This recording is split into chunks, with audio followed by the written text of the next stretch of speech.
الحمد لله وكفى وسلام على عباده الذين اصطفى خصوصا على سيد ولد آدم وخاتم الأنبياء وعلى آله المجتبى وعلى أمة أتباعه من الصديقين والصالحين والشهداء.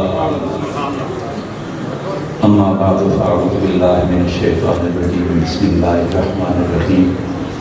والذين جاءوا من بعدهم يقولون ربنا اغفر لنا ولإخواننا الذين سبقونا بالإيمان. صدق الله مولانا العظيم. مولاي صل وسلم دائما أبدا على حبيبك خير الخلق كلهم. عزیزان کرام، یقیناً آپ حضرات محسوس فرما رہے ہیں کہ انتہائی نازک محفل مبارک ہے. یہاں بڑی بڑی خوبصورت ہستیاں جو دین مصطفیٰ کی نزاکتوں کا صحیح ذمہ داری نبھا رہے ہیں اور دین مصطفیٰ کی نزاکتوں کی حدوں کی پاسداری جنہیں حاصل ہے، ان کی موجودگی کے اندر کسی طالب علم کا یوں لب کشا ہونا انتہائی مشکل لمحہ ہے. لیکن الامر فوق الادب، حضرت کی شفقتیں اور محبتیں لائق تحسین ہیں. یہ دین مصطفیٰ کا صدقہ ہے اور اسی نسبت سے الحب حب للہ، جو محبتوں کا سلسلہ ہے وہ بھی اللہ اور اس کی رضا کے لیے ہے. اور جہاں ہمیں غیظ و غضب نظر آتا ہے تو وہ ایسی خوبصورت ہستیوں کا ان ڈاکوؤں کی طرف نظر آتا ہے جو اس وقت عقیدہ پر ڈاکہ ڈالتے ہیں. حضرت کی تمام توجہ اور اپنے والد گرامی کے وہ جلال، یہ ساری چیزیں جو ہیں میرے آقا علیہ السلام کا وہ ارشاد کہ مومن کی نشانی یہ ہے کہ جب وہ کسی غلط چیز کو دیکھتا ہے تو اسے چاہیے کہ اس کو ہاتھ سے روکے، اور جب ہاتھ سے روکنے کی صلاحیت نہ ہو، وہ جرأت و قوت نہ ہو، تو پھر اسے زبان سے روکے. اور اگر زبان سے بھی روکنے کی اسے حوصلہ و ہمت نہیں ہے تو پھر وہ اپنے دل سے اسے برا جانے. لیکن میرے آقا کریم نے فرمایا فذالک اضعف الایمان، یہ کمزور ایمان کی علامت ہے. قوت ایمانی کا تقاضا یہ ہے کہ ظاہری زندگی کے اندر اگر کوئی ہم دیکھتے ہیں کہ کوئی ہمارا نقصان کر رہا ہو تو ہم ہر قسم کی چارہ جوئی کرتے ہیں، لیکن دین کے معاملے میں اگر ہمارا نقصان ہو رہا ہو تو ہم وہاں مصلحت کا شکار ہو جائیں. تو جس ہستی کو آج ہم سلام عقیدت و محبت پیش کر رہے ہیں اور جس ہستی کے حصے میں بڑی خوشبختیاں نظر آتی ہیں، ملک مظفر صاحب اللہ تعالیٰ ان کی قبر پر تھوڑا رحمتیں نازل فرمائے. مجھے آقا کریم علیہ السلام کا وہ فرمان ذیشان یاد آ رہا ہے کہ آپ نے فرمایا کہ اذا مات الانسان انقطع عملہ الا من ثلاثۃ او صدقۃ جاریۃ او علم ينتفع به او ولد صالح يدعو له. تین چیزیں آقا کریم علیہ السلام نے ذکر کی ہیں اور تین ہی چیزیں اتفاق سے ان کے حصے میں نظر آتی ہیں. جہاں صدقہ جاریہ کا سلسلہ ہے وہ بھی بزرگ اپنے خود قائم کر کے گئے ہیں. تو علمی سلسلہ اگر اس کو دیکھا جائے تو وہ بھی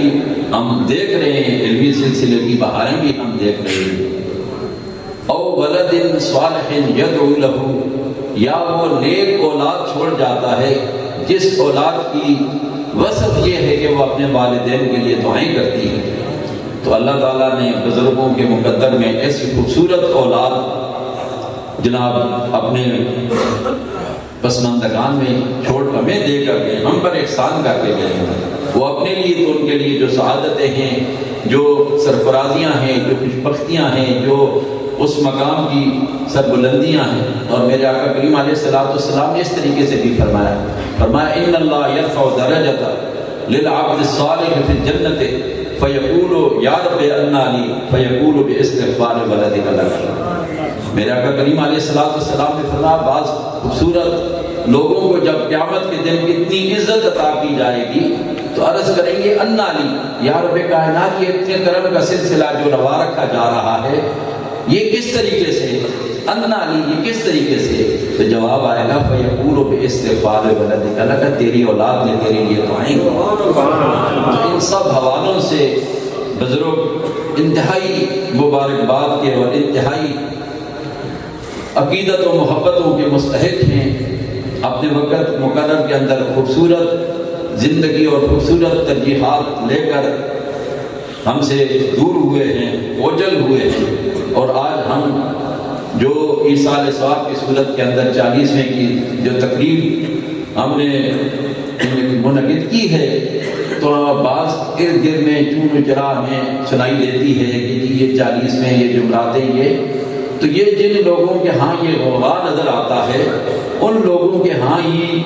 اگر غور سے دیکھا جائے تو جو بہت زیادہ شدت پسند یہاں موجودہ دور کے اندر یقین کیے جاتے ہیں اور سنے جاتے ہیں، انہی کی کتابوں میں یہ بات موجود ہے۔ فرماتے کان السلف یحبون الاطعام من بیت المیت 40 یوما۔ یہ وحید الزمان صاحب جو اہل حدیث بڑے اپنے آپ کو یعنی حدیث کا چیمپئن کہلاتے ہیں، وہ خود اس چیز کا اعتراف کر رہے ہیں کہ سلف الصالحین کی پسندیدہ عمل یہ تھا کہ میت کے لیے اس کے گھر سے 40 دن تک اس کے لیے کچھ نہ کچھ ہدیہ بھیجا جائے۔ تو الحمدللہ و شکر اللہ یہاں 40 دن کی بات نہیں، انشاءاللہ ہم بھر یہ سلسلہ جب تک یہ قرآن کریم کا جب تک ان کی اولاد کی صورت میں موجود ہے، اللہ تعالیٰ اس نسلوں کو بھی دین مصطفیٰ کی حدوں کی پاسداری کے وصف سے اللہ تعالیٰ مزین و آراستہ فرمائے۔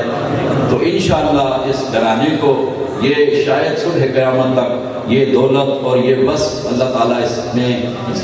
موجود رکھے۔ تو دعا ہے کہ اللہ تعالیٰ مجھے یہ جو ذمہ داری سونپی گئی ہے، میں انتہائی اپنے آپ کو اس معاملے کے اندر اپنے آپ کو بڑا معذور سمجھتا ہوں، لیکن علم فوق الادب کے پاسداری کرتے ہوئے میں نے جو ٹوٹے پھوٹے کلمات پیش کیے ہیں اس محبت و عقیدت سے کہ یہ جو ایسی مجالس ہوتی ہیں، اس مجالس کا حسن یہ ہے کہ اللہ کی وہ مخلوق جس مخلوق کو صرف اور صرف تسبیح و تحلیل کا ہی رب کائنات نے وصف عطا کیا ہے، وہ جب اللہ کی زمین پر وہ اللہ کے بندوں کا نظارہ کرتے ہیں تو جب ایسی مجالس دیکھتے ہیں تو بڑے فخر سے جا کے عرض کرتے ہیں رب کائنات تیرے بندے تیری تسبیح و تحلیل کے اندر مصروف تھے۔ تو اللہ تعالیٰ جب ان کی یہ رپورٹ سنتے ہیں تو فرماتے ہیں تم گواہ رہنا کہ میں نے ان سب کو بخش دیا۔ پھر وہ فرشت کے کرتے ہیں اے رب کائنات ان میں تو بعض لوگ ہے وہ ایسے ہی آئے ہوئے تھے، وہ شغل دیکھ رہے تھے، وہ وہاں عجیب عجیب خیالات سے دو چار تھے، فرمایا میری رحمت جو ہے وہ جوش میں ہے، میں نے ان کو بھی معاف کر دیا۔ تو یہاں جو خوبصورت جذبے لے کر آئے ہیں میرے آقا کریم کے علیہ السلام کی بھی فرمان ذیشان کی روشنی کے اندر، وہ تو بڑے خوبصورت مقدروں کے مستحق ہیں، خوش نصیب، لیکن ایسے بھی جو لوگ مقصد ہے کہ مسخرے کے لیے یا کسی ایسے مقصد ہے کہ بےہودہ قسم کے خیال لے کر آئے ہیں، ان کے لیے بھی یہ ایسی اس مجلس کی برکات سے ان کے لیے بھی بڑی خوشخبری ہے۔ تو اللہ تعالیٰ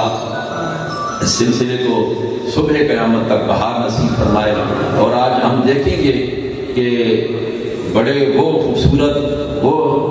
خوش نصیب بچے، خوبصورت والدین جن کی اولادوں کے سروں پر آج جو ہے وہ عزت کے تاج رکھے جائیں گے، لیکن قیامت کے دن جب ان کے والدین کے سروں پہ تاج رکھے جائیں گے، میرے آقا کریم علیہ السلام نے فرمایا کہ من قرأ القرآن وعمل بما فیہ البس والدہ تاج یوم القیامہ ذو احسن من ضوء الشمس۔ اس کے والدین کو اتنا خوبصورت تاج عطا کیا جائے گا جس کی روشنی سورج سے بھی زیادہ ہوگا، یا جس لمحے نفس نفسی کا عالم ہوگا، اور اللہ تعالیٰ حافظ قرآن کے صدقے اللہ تعالیٰ اس کے والدین کے سر پر اتنی عزت کا تاج رکھے گا، وہاں کیا نظارہ ہوگا۔ تو یہ والدین اولاد کی تو مقدر کی ہے ہی ہے، جو ہم آج دیکھ رہے ہیں ان کے سر پر عزت کا تاج، قیامت کے دن اللہ تعالیٰ اپنے محبوب پر نازل کردہ کتاب کے ساتھ پیار و محبت کا جو محبت کا اظہار جو دیکھا جائے گا، اس کے ساتھ وابستہ فرد کو افراد کو وہ عزت عطا کی جائے گی کہ وہ اقرا وقت کے ورتل کما کنت ترتل فی الدنیا، جیسے جیسے وہ قرآن پڑھتا جائے گا اس طریقے سے وہ سعادت و مقصد عزت کی سیڑھیاں وہ چڑھتا چلا جائے گا۔ تو یہ سلسلہ کوئی معمولی نہیں ہے، یہاں اس سلسلے کو قائم رکھنے والے لوگ، اس سلسلے کے ساتھ معاونین، مالی جانی فکری تعاون کرنے والے لوگ اللہ کی رحمتوں کے بڑے مستحق و حقدار ہیں۔ تو ہم آپ اور ہمارے لوگوں کے لیے یہ خوش نصیبی ہے کہ ہمارے موجودگی کے اندر، ہماری قرب کے اندر ایسا خوبصورت نظارہ اور ایسا خوبصورت ادارہ موجود ہے جس کی بدولت ہمیں سعادتوں کے سلسلے بہت وسیع ہیں، اور جتنا بھی ممکن ہو ہم یہ سعادتیں سمیٹ سکتے ہیں۔ اللہ تعالیٰ کے حضور دعائے رب کائنات اس سلسلے کو صبح قیامت تک بہار نصیب فرمائے، دن دگنی اور رات چگنی اور ترقی نصیب فرمائے۔ مجھے احساس ہو رہا ہے کہ میں نے ایک نازک مقام پر لگکشائی کی ہے، لیکن اس امید کے ساتھ کہ ممکن ہے کہ میں بھی کس کی کھاتے میں شمار ہو جاؤں اور وہی میری بخشش اور میری سلامتی کا پروانہ ہو اور میرے لیے اثاثہ ہو۔ اللہ تعالیٰ کے حضور دعائے اللہ تعالیٰ بزرگوں کی قبر کو بقع نور فرمائے، اللہ تعالیٰ کو کروڑ کروڑ نصیب فرمائے۔